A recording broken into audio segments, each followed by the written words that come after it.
It's a pleasure to have on the program Ken Paxton, who's running for the Senate in Texas. This is a crucial race. His opponent is a complete nut job and a hardcore leftist who's trying to reinvent himself and run, and run as a moderate Democrat, which he absolutely is not. How are you, sir? I'm doing great. We're working hard, and you've explained the race really well. This is a guy he has like a 10-year record of being the most AOC-like person in Texas, probably the most radically left, socialist, Democrat, communist, whatever you want to call him. And he's definitely running away from that voting record and comments he's made in the past to be a moderate Democrat, which is absolutely false. Mm-hmm. And I think what's interesting to me, I think in the nation, and certainly the people of Texas, is what would he do in the Senate? And what he would do in the Senate is get right behind Schumer and vote against our judicial nominees and vote for whatever they want. And you're trying to prevent that, correct? That's exactly right. And if you can imagine the Senate, that Senate position from Texas going to somebody that liberal, I mean, I'd say the country's in trouble. So I don't think there's any way, once we expose him for what he has actually said and voted for, that the people of Texas are gonna go for this. Mm-hmm. But that's the problem, isn't it? They managed to get an enormous sums of money and then lie about these guys. You know, they have one leftist after another, but this guy's like the leftist of the leftists. So they're going to do everything they can to take that seat, because it'll have national implications. It'll resonate throughout the country. That's a problem. That's absolutely right.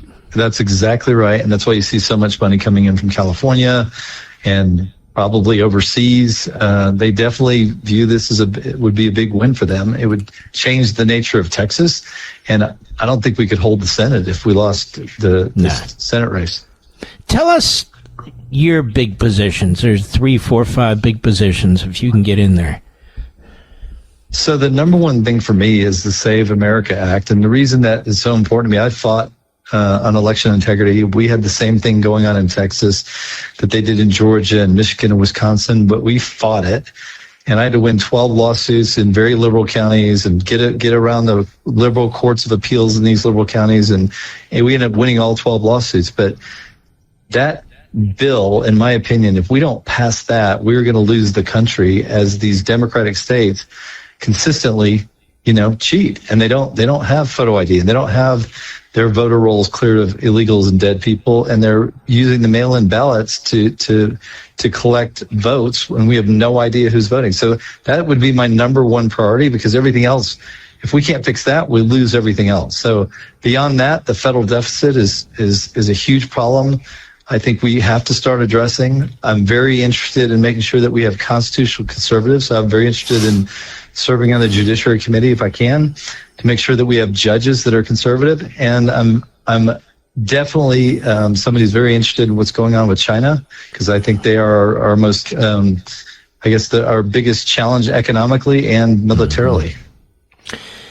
What do you make of these mosques popping up all over your state? I get a lot of calls about this.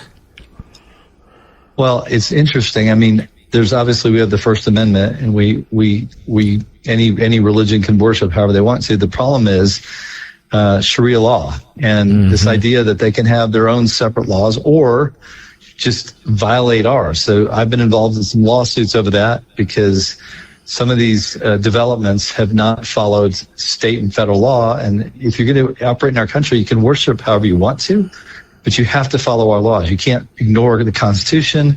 You cannot ignore state and federal law. That's absolute. Mm-hmm. Now, are you getting much help in this regard from other statewide Republicans in dealing with this? Yeah, I think we're pretty unified in that. The challenge is working around the First Amendment. Obviously, we care about that, and we want people to. I mean, that was one of the founding principles, right? That we had freedom of political expression and then freedom of religious expression, but not at the expense of our own laws. And so, yeah, I think the governor understands this. I think the lieutenant governor understands this. And I think that the legislature is more and more coming to understand this. And we're going to have to deal with this as we go forward. Let me ask you something. I've been thinking about this, too. But if you have an imam who's talking about overthrowing the United States and weaponizing sort of in many ways violence and so forth and so on, we all know that's not a First Amendment issue. We've got to figure out how to address something like that, don't we? I don't think we've figured that out yet. No, we haven't to some degree. So, like, we have lawsuits against CARE. We have lawsuits against some other Islamic, the Islamic Council out of Dallas, and largely because we think that they are promoting, terrorism, and they've got they're recruiting people for terrorism. So when you start talking about putting lives at risk, and you're talking about violence, then that certainly leaves an opening for us to go after you and make sure that you don't operate in our state. It's a big state with big cities. You got a lot of rural populations, too. It's hard to campaign in a state like this, isn't it? It's very hard. That's why I'm telling people to go to kenpaxton.com and give, because 32 million people, I could go speak to 1,000 people a day between now and the election, and I would get to 75,000 people.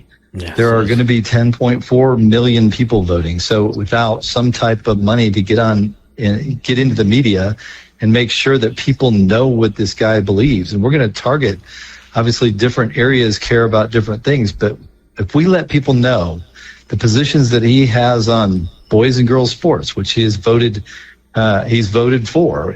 We talk about his voting for transitioning kids, or how about just a guy that ran a vegan campaign in Texas, which is definitely a meat state. We have many, many issues to go after him on that do not fit with Texans' views. Mm-hmm. But he'd be a good senator from perhaps New York, wouldn't he? Or California. Yeah. But not here. Not Texas. Texas. Not in Texas. They have spent a lot of time trying to change Texas on the left, though, haven't they? I mean, with the immigration issue at the national level and so forth. Well, that's absolutely the plot that was developed with Joe Biden. Think about this. On day one, not a month into his office, one day, on first day, he announces to the world that he's not going to deport anybody. Why would you announce it, first of all? He announced it so that the cartels would know to start bringing people to the border, and that they would no longer have to run from Border Patrol. They could run to them and get help. And that's exactly what he did. And that was designed to help with voting. And it also affected congressional districts, because they have been counting illegals in our count. Mm-hmm. If people want to help you, where do they go? They go to kenpaxton.com, and we need all the help we can get, just because this guy is raising so much money on ActBlue, which I'm convinced is completely illegal, and that they're raising money overseas. And then, of course, we have just huge contributions from California. I think Reid Hoffman gave him $10 million. So the money is flowing in for him from, basically the liberal states. Mm-hmm. So, folks, if you want to help, and I hope you do, it's kenpaxton.com, kenpaxton.com. I know you're in the middle of an event. I want to endorse you for the Senate. I think your race is crucially important for Texas and the United States. And I'm hoping the people in Texas really step up now. You got a lot of races that are very, very important. They're federal and state. But there's no more important race than this Paxton race for the United States Senate. And I wish you all the best, sir. Any final words? Thank you, Mark. Yeah, thank you for the endorsement, and thanks for having me on. We got to go win this. All right, go get him, Tiger. There he goes. KenPaxton.com. Ken Paxton, PAXTON.com. We need that seat. We need to have a Republican senator from Texas. This is absolutely crucial.